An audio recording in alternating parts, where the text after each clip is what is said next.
کہ سارے انبیاء علیہ السلام پر ان کی تبلیغ پہنچانے پر جب اللہ پوچھے گا، بخاری و مسلم میں بھی، صحیح میں بھی، قرآن میں بھی یہ مسئلہ موجود، اللہ آدم سے عیسیٰ علیہ السلام تک انبیاء سے پوچھے گا کیا تم لوگوں نے، حالانکہ وہ سب کچھ بہتر جانتا ہے، کیا تم لوگوں نے میرے دین کی تبلیغ کو اسی طرح پہنچایا جس طرح میں نے تمہاری ڈیوٹی لگائی تھی؟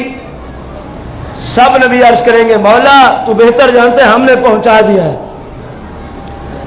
ان انبیاء کی امت میں سے جو لوگ ان انبیاء کو نہیں مانتے تھے وہ دعویٰ دائر کریں گے جھوٹ بولتے ہوئے، یا اللہ انہوں نے ہم تک تیرے دین کی تبلیغ نہیں پہنچائی تھی، اگر پہنچائی ہوتی تو ہم کافر ہوتے، ہم بے ایمان ہوتے۔ اللہ پاک انبیاء سے فرمائے گا یہ تو یہ کہہ رہے ہیں حالانکہ وہ سب کچھ بہتر جانتا ہے۔ پڑھیں آپ، سیاہ میں یہ حدیثیں موجود ہیں، قرآن میں یہ مفہوم موجود ہے۔ تو پھر اللہ پاک کی بارگاہ میں انبیاء عرض کریں گے مولا تو بہتر جانتا ہے، ہم نے پہنچا دی ہے۔ وہ لوگ پتہ ہے پھر کیا دعویٰ کریں گے، یا اللہ اگر انہوں نے پہنچائی ہے تو اپنے پہنچانے پہ کوئی گواہ پیش کریں۔ بات بھی ٹھیک ہے۔ اللہ پاک فرمائے گا انبیاء علیہ السلام کو اب اپنی تبلیغ کے پہنچانے پہ گواہی لے آؤ۔ تو پتہ ہے وہاں سارے نبی جب منتظر ہوں گے گواہ کے، تو گواہی کون دے گا پتہ ہے؟ قرآن میں مسئلہ موجود، سیاہ میں موجود، اس وقت تمام انبیاء کی تبلیغ پہنچانے کی گواہی تاجدار مدینہ دیں گے، یا اللہ میں گواہی دیتا ہوں، میں گواہی دیتا ہوں کہ تیرے ان انبیاء نے ان لوگوں تک تیرے دین کی تبلیغ پہنچا دی تھی۔ اور گواہ ہوتا کون ہے؟ جو موقع محل پہ موجود ہو۔ سمجھ آئی ہے؟ پہلے آپ لوگ یعنی اس امت میں سے کچھ لوگ گواہی دیں گے۔ میں وقت کی وجہ سے اس جملے کو نہیں عرض کرنا چاہتا تھا، لیکن نتیجتاً عرض کر دوں، پہلے سرکار سے اس امت کے کچھ لوگ گواہی دیں گے، اور وہ لوگ کہیں گے مولا یہ تو آئے بھی بعد میں۔ گواہ وہ ہوتا ہے جو موقع محل پہ اس امت کے لوگوں کی گواہی کو وہ ٹھکرا دیں گے۔ اللہ فرمائے گا تم نے کہاں سے سنا ہے؟ تم تو بعد میں آئے۔ پھر اس امت کے وہ نیک لوگ عرض کریں گے مولا ہم نے خود نہیں، ہم شہادت علی شہادت پہ کلام کر رہے ہیں، ہم نے اس بندے کی گواہی سن کے گواہی دی ہے جو بندہ ان لوگوں کے زمانے کو بھی جانتا ہے۔